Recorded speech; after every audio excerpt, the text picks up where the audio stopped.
আসসালামু আলাইকুম সুপ্রিয় শিক্ষার্থীবৃন্দ, আশা করি সকলে ভালো আছো। Shimul memorial north south school and কলেজের দশম শ্রেণীর গার্হস্থ্য বিজ্ঞানের অনলাইন ক্লাসে তোমাদের সকলকে স্বাগত। সাথে আছি আমি আয়েশা সিদ্দিকা, সহকারী শিক্ষক, গার্হস্থ্য বিজ্ঞান, Shimul memorial north south school and college. পাঠ পরিচিতি। দেখো, আজকে আমরা গার্হস্থ্য বিজ্ঞানের কোন অধ্যায়টা পড়ব। আমরা আজকে অষ্টম অধ্যায় সম্পর্কে পড়ব। অষ্টম অধ্যায়ে কি রয়েছে? কৈশোরের মনোসামাজিক সমস্যা, সমস্যার প্রতিকার ও প্রতিরোধ। কৈশোরকালে যে মনোসামাজিক সমস্যাগুলো আমাদের দেখা দেয়, সেই সমস্যাগুলোর প্রতিরোধ এবং প্রতিকার সম্পর্কে পড়ব।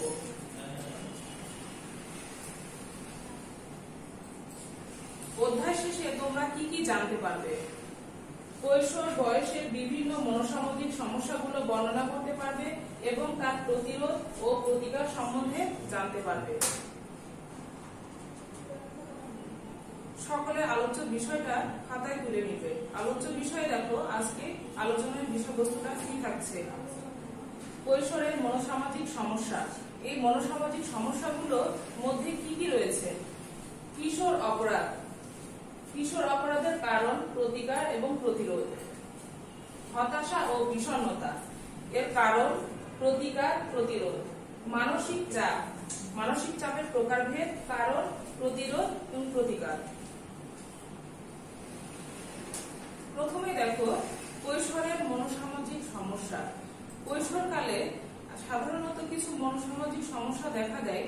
আস্তে আস্তে যখন কৈশোরে পা দেয় তখন কিন্তু মানসিকভাবে কিছু পরিবর্তন দেখা দেয়।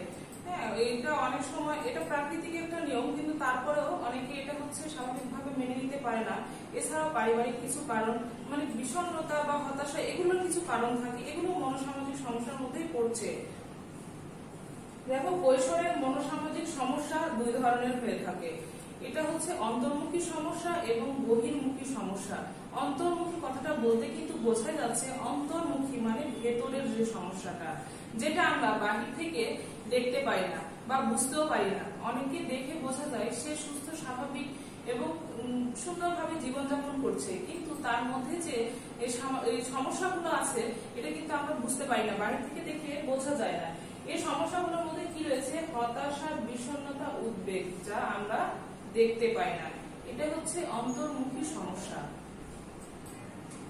বহির্মুখী সমস্যা। বহির্মুখী সমস্যার মধ্যে রয়েছে দেখো মাদকাসক্তি ও বিভিন্ন ধরনের অপরাধ, যেটা আমরা বাহির থেকে দেখতে পাই বা তার আচরণে আমরা প্রকাশ পাই যে তার মধ্যে বহির্মুখী সমস্যাটা রয়েছে। দেখো, কিশোর অপরাধ। কিশোর অপরাধটা কি? কিশোর অপরাধ হলো অপরিণত বয়সে প্রচলিত সমাজ ব্যবস্থা, আইন কানুন বিরোধী আচরণ।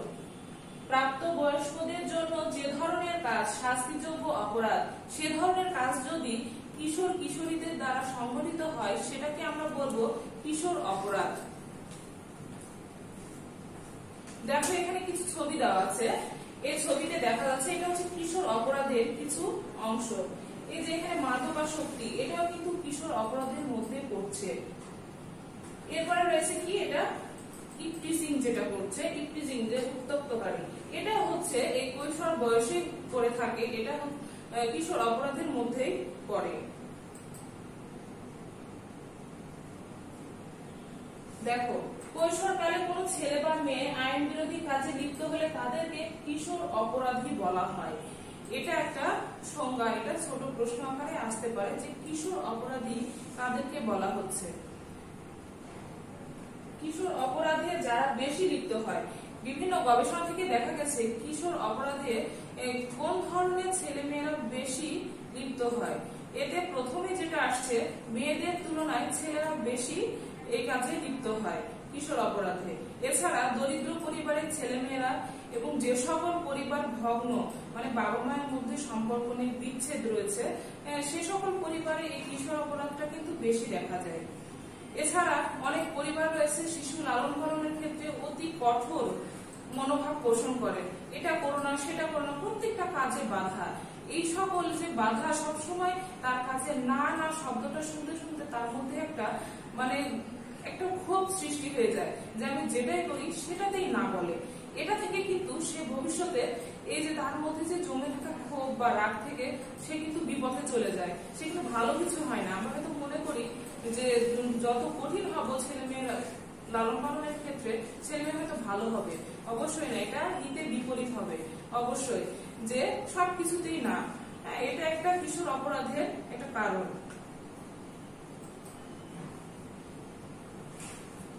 কিশোর অপরাধের প্রতিকার ও প্রতিরোধটা কি একটু দেখে নিন। দেখো, যে কোনো সমস্যা প্রতিকারের চেয়ে প্রতিরোধটা উত্তম, এটা কিন্তু আমরা সবসময় বলবো যে প্রতিকারের চাইতে প্রতিরোধটা অবশ্যই উত্তম। যে কোনো সমস্যা সৃষ্টি হওয়ার পরে যেটা সমাধান করা হবে, সেই সমাধানের পর্যায়টা যেটা আমরা সমাধান করছি সেটাকে বলছি প্রতিকার, মানে সমস্যাটা তৈরি হওয়ার পরে যেটা সমাধান করা হয়। আর প্রতিরোধটা হচ্ছে সমস্যার উদ্ভব যেন না হয় তার আগে থেকে যে ব্যবস্থা গ্রহণ করা, সেটা হচ্ছে প্রতিরোধ ব্যবস্থা। শিক্ষার্থীরা, তোমরা কিন্তু এই প্রতিকার এবং প্রতিরোধ ব্যবস্থা আমি দেখেছি বরাবরই তোমরা ভুল করে থাকো। দশম শ্রেণীতে পড়ো, তোমরা এটা ভুল করা যাবে না, কারণ প্রতিরোধ এবং প্রতিকার ব্যবস্থাটা সম্পর্কে অবশ্যই জানতে হবে। প্রতিকারটা কি আর প্রতিরোধটা কি। দেখো, আমি আবার বলছি যে কোনো সমস্যা সৃষ্টি হওয়ার পরে সেটা সমাধান করাটাই হচ্ছে প্রতিকার, এবং প্রতিরোধ হচ্ছে যে সমস্যাটা যেন উদ্ভব না হয়, মানে সমস্যাটা যেন তৈরি না হয় তার আগে থেকে যে ব্যবস্থাটা নেওয়া, সেটাই হচ্ছে প্রতিরোধ ব্যবস্থা।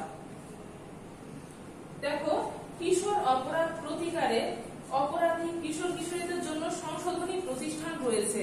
আমরা প্রথমেই বলেছি কিশোর অপরাধটা কি, অপরিণত বয়সে তারা কি করে, আইন বিরোধী কাজে লিপ্ত হয়, কিন্তু সে অপরিণত বয়সে কিন্তু তাদের কোনো শাস্তি দেওয়া যাবে না, এজন্য সংশোধনী প্রতিষ্ঠান।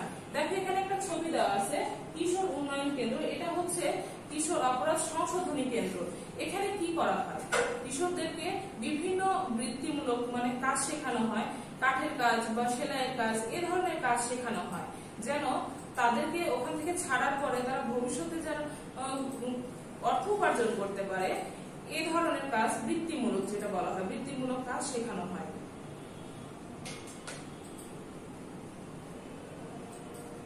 কিশোর অপরাধ প্রতিরোধে করণীয়। এই কিশোর অপরাধটা প্রতিরোধে আমাদের কি কি করণীয় রয়েছে। দেখো, সন্তানদের সাথে বাবা মায়ের বন্ধন দৃঢ় হতে হবে। সন্তানদের সঙ্গে বাবা মায়ের বন্ধন অবশ্যই দৃঢ় হতে হবে। সন্তান কি চায় কি চায় না সেটা জানতে হবে। বন্ধু সুলভ সম্পর্ক হতে হবে। পরিবারের ভাঙন রোধ করতে হবে। যে পরিবারে বাবা মার মধ্যে বিচ্ছেদ ঘটে সেটাকে বলছি আমরা ভগ্ন পরিবার, সেই পরিবারের ভাঙনটা রোধ করতে হবে। এটা হচ্ছে সন্তানদের মধ্যে একটা বিরূপ প্রতিক্রিয়া সৃষ্টি করে, সেখান থেকে তারা কিশোর অপরাধী হয়।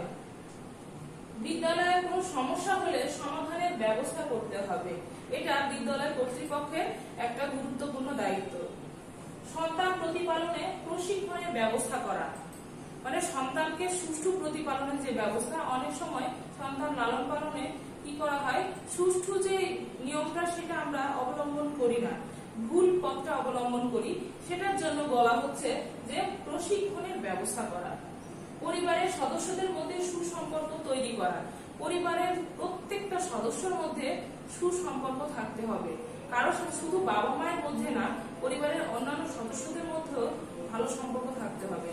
তাহলে সেই সন্তানটাও সেই সুষ্ঠু মানসিকতা নিয়ে বেড়ে উঠবে যে আমার পরিবার থেকে আমি এই শিক্ষাগুলো পেয়েছি। আশা করি শিক্ষার্থীরা তোমরা কিশোর অপরাধ সম্পর্কে বুঝতে পেরেছো, কিশোর অপরাধ এর প্রতিকার এবং প্রতিরোধ। এরপরে দেখো আসছে হতাশা ও বিষণ্ণতা। হতাশা কি, আমরা কিন্তু কম বেশি সবাই হতাশায় কিন্তু ভুগি, এটা পাইনি, ওটা হয়নি, এটা পারবো না, ওটা করতে পারবো না, এটা আমার দ্বারা সম্ভব নয়, এগুলো কিন্তু একটা হতাশা। হ্যাঁ, তো এই হতাশায় কিন্তু কম বেশি সবাই ভোগে, তবে কিশোর বয়সে এই সমস্যাটা বেশি দেখা যায়, যে আমি কিছুই করতে পারবো না, আমার বাবা মার যে আশা আকাঙ্ক্ষা আমি কিছুই পূরণ করতে পারবো না, আমার দ্বারা কিছু সম্ভব নয়, আমি কিছু মনে রাখতে পারি না, পড়াশোনা ভালো করতে পারি না, এগুলো হচ্ছে হতাশার একটা বিষয়।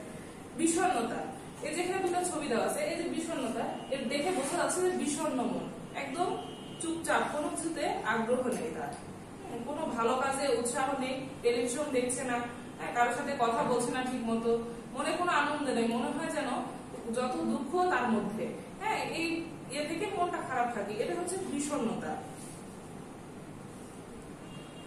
এই বিষণ্ণতার কিছু লক্ষণ রয়েছে, যে কোনটা দেখে আমরা বুঝতে পারবো যে সে বিষণ্ণ রয়েছে।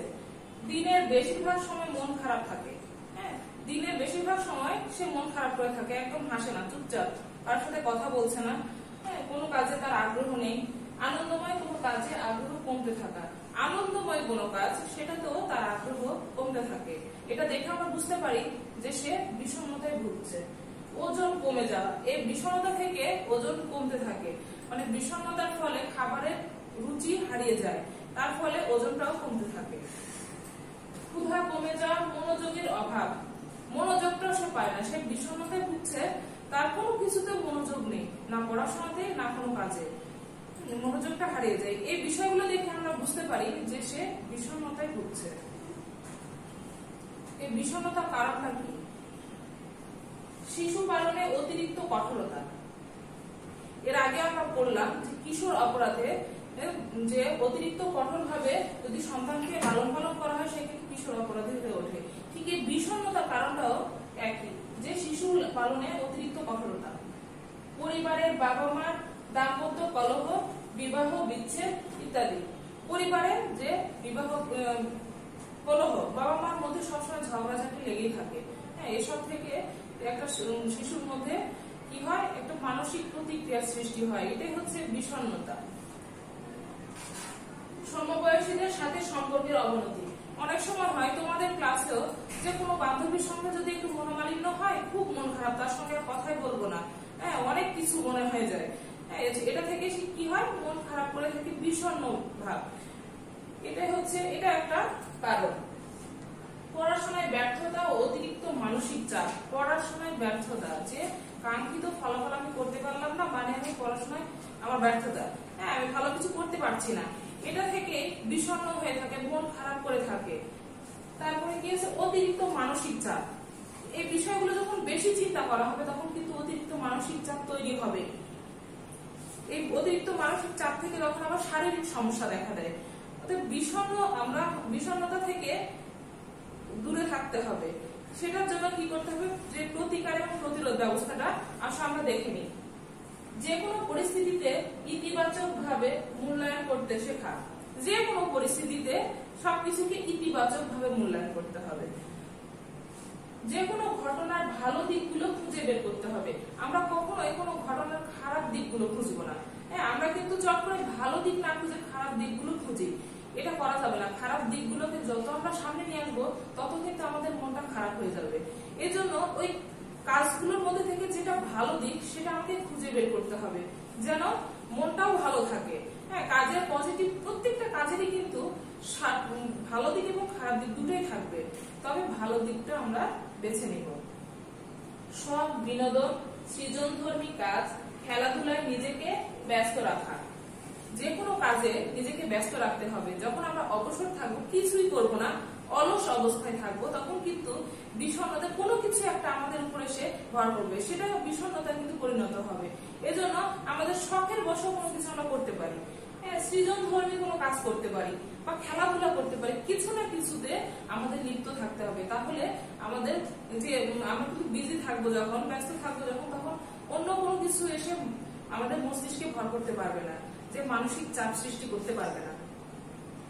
জটিল অবস্থা মেনে নেওয়ার ধৈর্য তৈরি করা, জটিল অবস্থা তৈরি হতেই পারে, সেটাকে মেনে নেওয়ার মতো কি ধৈর্য তৈরি করা, ধৈর্যটা থাকতে হবে। কোন পরিবারে মানে বাবা অথবা মা কেউ একজন হয়তো মৃত্যুবরণ করলো, সেক্ষেত্রে কি করতে হবে, বাবা অথবা মা যদি মৃত্যুবরণ করে তার সঙ্গে তো আমরাও মারা যেতে পারি না, আমাদের জীবনটাকে টিকিয়ে রাখতে হবে।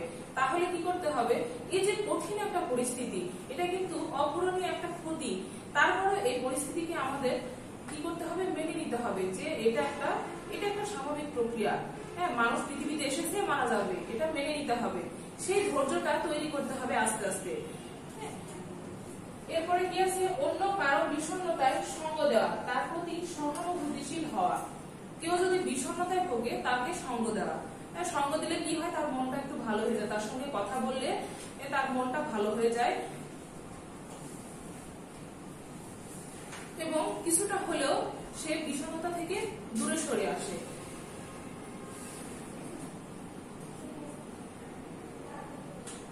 এরপরে আসছে মানসিক চাপ। দেখো এখানে একটা ছবি দেওয়া আছে, ছবিটা দেখেই কিন্তু বোঝা যাচ্ছে যে অতিরিক্ত মানসিক চাপ, আমরা যখন মানসিক চাপে ভুগি তখন কি এরকম অবস্থাটা কিন্তু আমাদের দাঁড়ায়। হ্যাঁ, যখন খুব অনেক কাজ, অনেক কিছু প্রেশার, তখন এই চাপটা সৃষ্টি হয়। দেখো নিজের ইচ্ছা বা চাহিদা পূরণ না করা হলে আমাদের মন খারাপ হয়, এটা কিন্তু স্বাভাবিক। আমরা যেটা চাচ্ছি সেটা যদি চাহিদা আমাদের পূরণ না করা হয় তখন মনটা কিন্তু খারাপ হয়। আবার কোনো দুঃসংবাদে আমাদের মনে কষ্টের কারণ হয়। কোনো দুঃসংবাদ শুনলে আমরা কিন্তু কষ্ট পাই, আমাদের মনে কষ্টের সৃষ্টি হয়। এই মনের কষ্ট থেকে সৃষ্টি হয় মানসিক চাপ। এক কথায় মনের যে কষ্টটা সেটা থেকে তৈরি হয় কি মানসিক চাপ।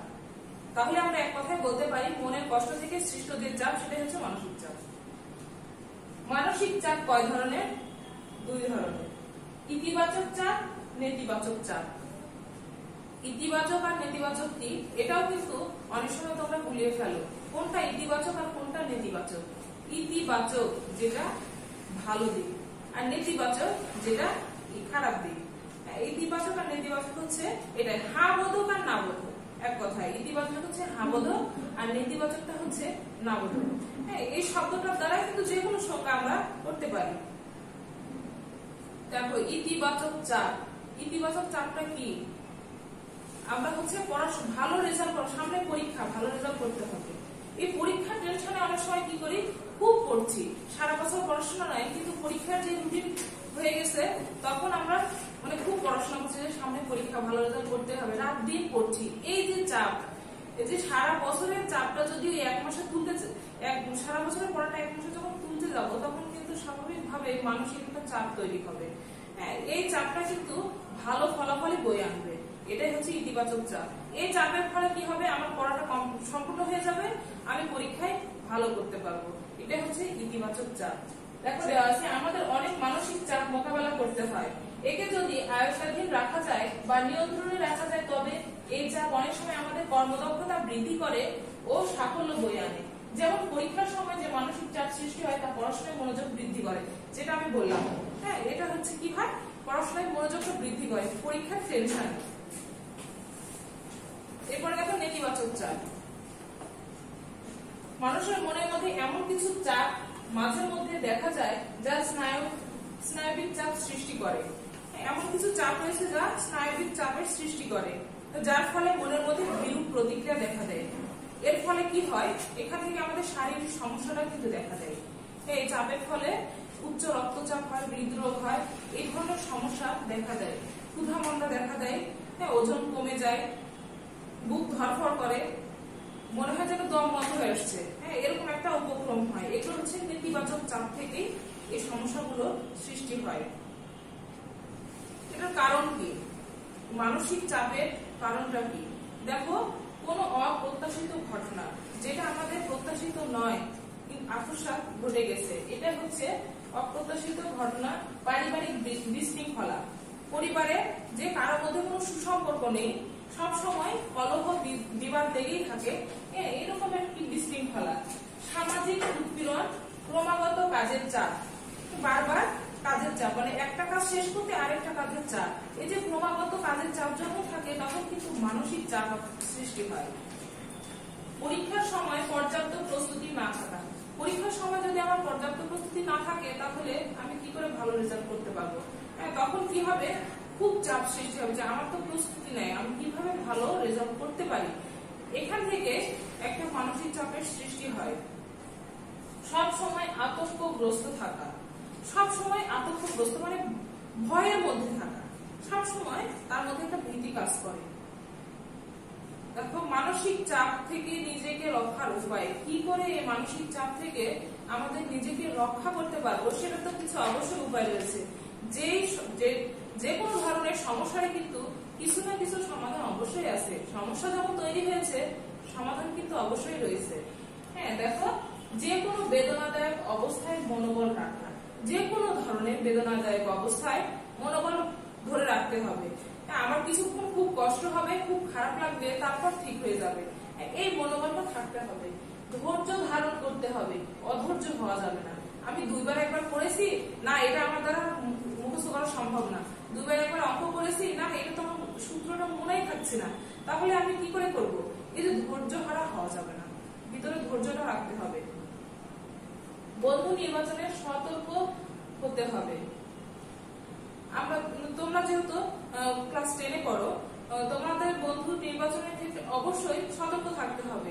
তোমরা কিন্তু সমবয়সী প্রত্যেকে, এই বান্ধবীদের মধ্যে সবাই কি একরকম হয়? সবার মন মানসিকতা কিন্তু একরকম হয় না। সব ভালো মন মানসিকতা দেখে বন্ধু নির্বাচন করতে হবে।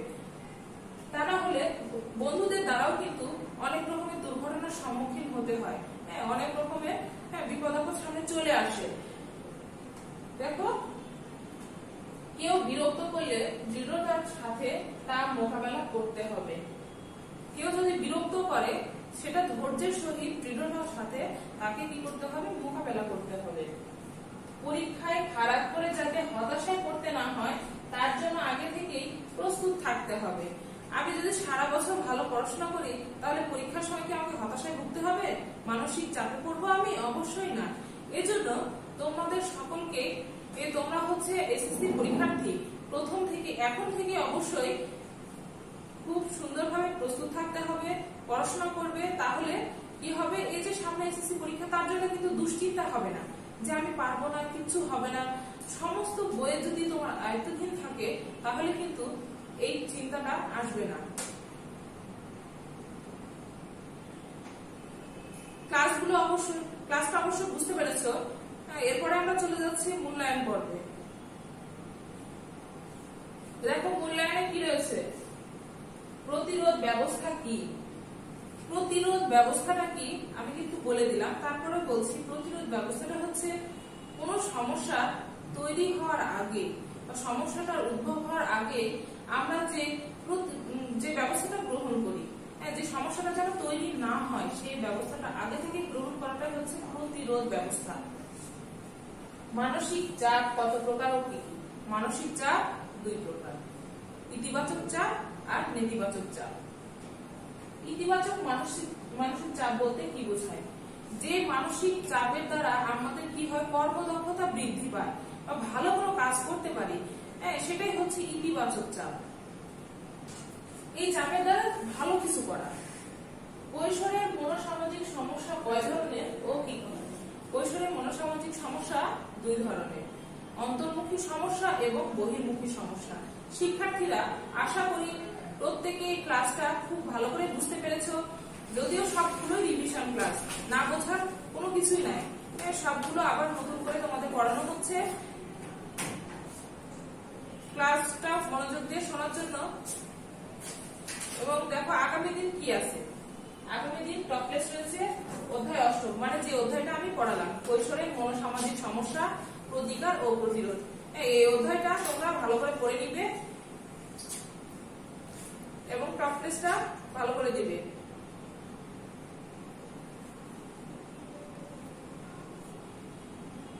ক্লাসটা শোনার জন্য সকলকে ধন্যবাদ।